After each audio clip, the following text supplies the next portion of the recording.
Okay, everyone. Today we are going to talk about the South Carolina standards of practice for roofing. Previously, we have talked about the Code of Ethics and a little bit about ASHI, which is the American Society of Home Inspectors. They are the folks that write the standards of practice for South Carolina. And so now we're going to start on our first set of components, which is roofing. Again, I am Scott Campbell with Morris Home Inspections, certified inspectors, background verified inspectors. That's pretty important for sellers mainly that are going to have inspectors coming through their home while they're still living there and all their belongings are still present. So that certainly matters. All new ASHI members must be background verified inspectors. So enough of that. Let's jump in here. All right, so going to talk about roofing today.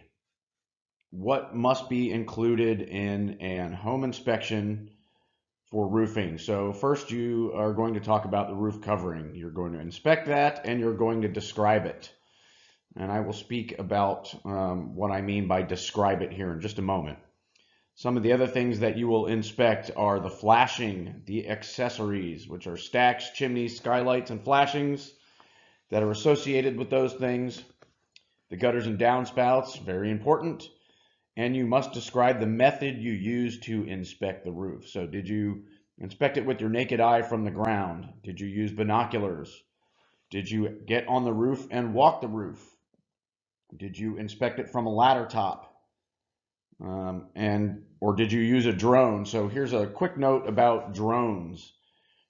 If you are inspecting a roof using a drone and using it in a report to a client, that is the commercial use of a drone. If you are going to commercially use a drone, you must have an FAA commercial drone license as a pilot. All right, so if you don't have that pilot license, don't inspect with the drone. All right, so when I say describe the roof covering, this is what I mean. Tell me what it's made of, what it's covered with. Is it a clay or a concrete tile? Is it a slate roof? Is it a metal roof? Is it shakes, which are typically wood? Or is it the most common that we see, especially around here, which is asphalt fiberglass shingles? There's two types of those. There's the 3-tab and the architectural. All right, so here's some examples of some of those roof coverings. All right, so here we have your clay tile or concrete tile. The concrete tiles these days look very similar to the clay. I spoke a little bit earlier about the method used to inspect a roof. It's not always advisable to walk a roof. If you have a clay tile roof, you most likely are not going to walk that. You can crack those tiles pretty easily. The concrete tiles are more durable, but the clay tiles are very susceptible to foot traffic damage, okay? Here is a metal roof. Oftentimes you won't walk a metal roof either. Here is a wood shake roof. Very rarely would you want to walk a wood shake roof. Okay. Here is a slate roof, which is a stone roof. Those are also pretty susceptible to damage. Oftentimes they're on very steep slopes as well. So you'll be careful about the way that you inspect those. Okay. And the most common is the asphalt fiberglass shingle roof. So on an asphalt fiberglass shingle roof, like I said, you have two types. Here's a 3-tab, very flat, very linear. It's kind of a builder grade entry level shingle. Over here you have your asphalt fiberglass shingle, has some dimension to it. And that's how you can kind of tell those apart pretty easily. Talk about the life cycle of a roof. All right, so here you have your asphalt shingle. It's about a 15 plus. So those 3-tab asphalt fiberglass shingle roofs have about a 15-year lifespan. Once you get into the architectural, it starts at about 25 years.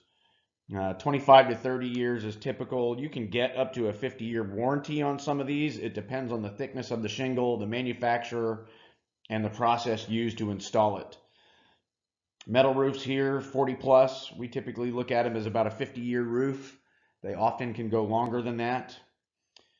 When you're talking about a cedar shake, 30 plus if properly maintained. We don't see a lot of those around here, although we do see some. We see quite a bit of metal roofs, not very many of these. The clay and concrete tile roof, you see a heck of a lot of those out in the Southwest. We're starting to see more of them around here in the Myrtle Beach area. They are a 75 plus year roof typically. So, you know, they have quite a long life expectancy. They're very heavy as well.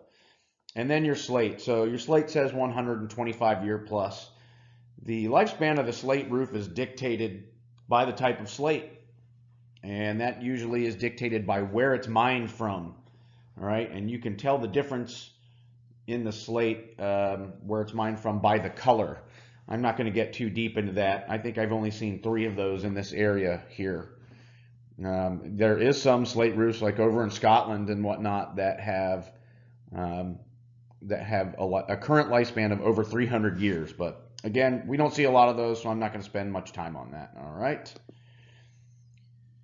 Okay, let's go forward here and start talking about some of common defects that we find with these asphalt fiberglass shingles. Again, these are probably 95% of the roofs that I see. So here is a nail that is backing out and it's creating a hole there. It's not sealed, right? So you're probably going to get some water intrusion there. Damaged edge to the shingle also. Now, a quick note, this is all one roof. This is all the same roof. And it's got obviously a lot of defect. As you can tell, it is it's a 3-tab fiberglass roof, so 15-year lifespan. This one's gone way beyond that. So what you see here, and it may be hard to see, is there's some buckling, some cupping at the edge of these. Here you have a whole lot of debris sitting on the roof. Here you can see the moss growing, right? So the moss growing on the roof is because moisture is staying on that roof. It's being trapped. This could be the culprit, right? There could be, this pine straw that's trapping moisture against the roof.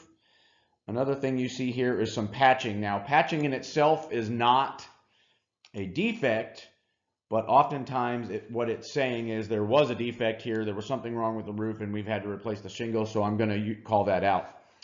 One other thing to note, and it's hard to tell on this, but this roof comes down and then it hits like a shed roof, right? So it's a flatter roof here. You can see it better, kind of the transition here. This ended up being a 212 slope. On a 212 slope, you should not be seeing fiberglass shingles. It should be like a roll roofing or a rubber membrane, which is more of a commercial type of application. But these shingles are not made for a flat or a low slope roof, right? So here we go. You see some more patching here, right? Here you can see the granules starting to go, right? And here's a little bit of a close-up of that, right? The granules are disappearing from this asphalt fiberglass shingle roof, and your granules on there are your UV protection. So once that starts to go, the life of your shingle is pretty much near the end. All right, and let's get to a different defect here. This is missing kick-out flashing, and we will talk about that here in just a minute. It's very important. Here is a defect that I see on a lot of roofs. I'd say 80% of roofs, and I see it in one of 2 forms. Here's an exposed nail head that has never been covered with any sealant, all right? A lot of times these don't leak, but it is a penetration from the roof covering through the roof sheathing into the attic. So I will call this out every time that I see it. Another version that you will see this in is it will have a sealant on it, which is like a black tar usually, and it's been up there so long and it's been exposed to the elements that it is deteriorating, and you'll just see kind of the edge of the nail rusted through it, right? So it's deteriorating. I will call that out also. Again, a lot of times this doesn't cause an issue, but I still want to call it out because it's a really easy fix. And here's another big issue, and we see a lot of that, which is debris in the gutters. Now, this can cause a number of different issues. The first being water damming, right? So you have debris in the gutters, your downspout gets clogged, and water now sits in here and starts to fill it up. It can flow over the edge here and straight down to the foundation of your home, which, as we know, the purpose for gutters is to keep water away from the foundation of your home. So it will flow over the outside and fall right to the foundation, or it will flow over the inside, which will also give you water contact with your soffits, which are typically wood. Prolonged exposure to that will rot. So you want to call out any of this stuff that you see. There's another issue that it causes, which is excessive weight and can pull this gutter away from the house, okay? So that is a defect. Keep those gutters clean. Here's another kind of problem that you may have. So water, it's raining real hard, water's flowing down the roof here, it's coming off, it's hitting the back side of this gutter, and it's splashing back onto your soffit. That can cause rot, right? So when you see these pull away, obviously it's a defect. Another issue there could be that your gutter is not have the correct fall anymore, right? So that water can sit in this end of it and start pouring out here, and once again, it's right by your foundation. All right. Talk about flashings. Types of flashings that you see on roofs. Kick-out flashing. I mentioned that a minute before, and I will get into that a little bit more here in another slide or two. Drip edge. I will talk quite a bit about drip edge in this presentation. Plumbing boots. I will show you. I will show you an example of that. Counter flashing, step flashing, head wall flashing. There's some other flashings too, but these are the most common. All right, so when I talked about plumbing boot flashing, here we go. This is a plumbing boot, and it is deteriorating, right? So as it rains, water is going to have a direct pathway into your attic. So that is obviously a defect, and here is the kick-out flashing. Also, just so you know, there's some step flashing in here. Underneath that will typically be counter flashing. You typically won't see the counter flashing, but you should see the step flashing. But let's concentrate on the kick-out flashing. Right, so kick-out flashing is important because water runs down here, okay?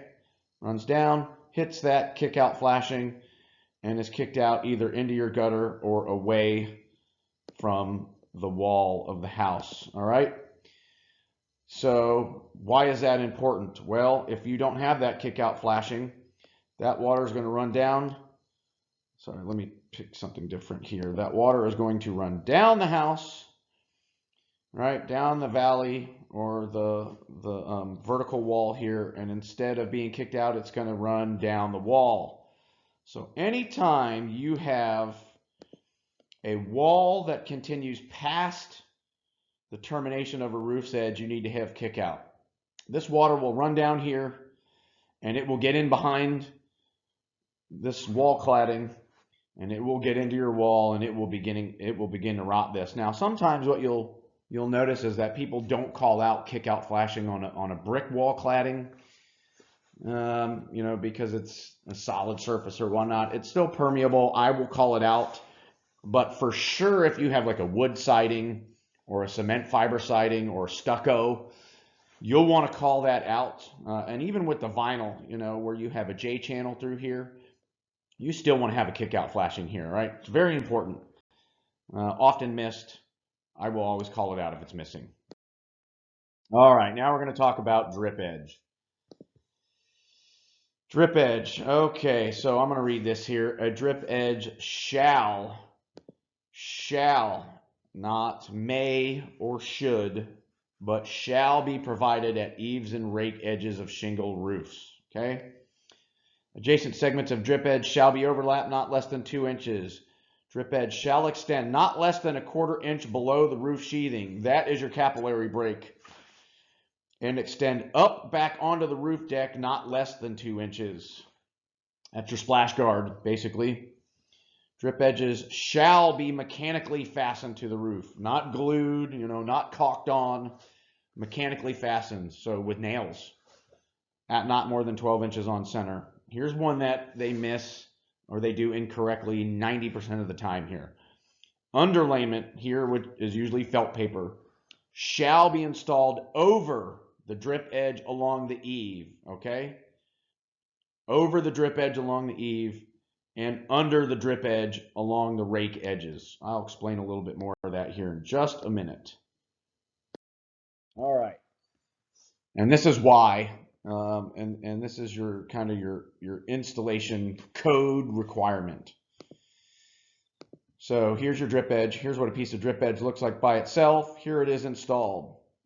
So why do you want your underlayment installed over the drip edge at the eave? Well, your underlayment comes down here and then laps over, right? So if water gets in through your shingle, hits that underlayment, it flows off over top of the flashing and there it goes, okay?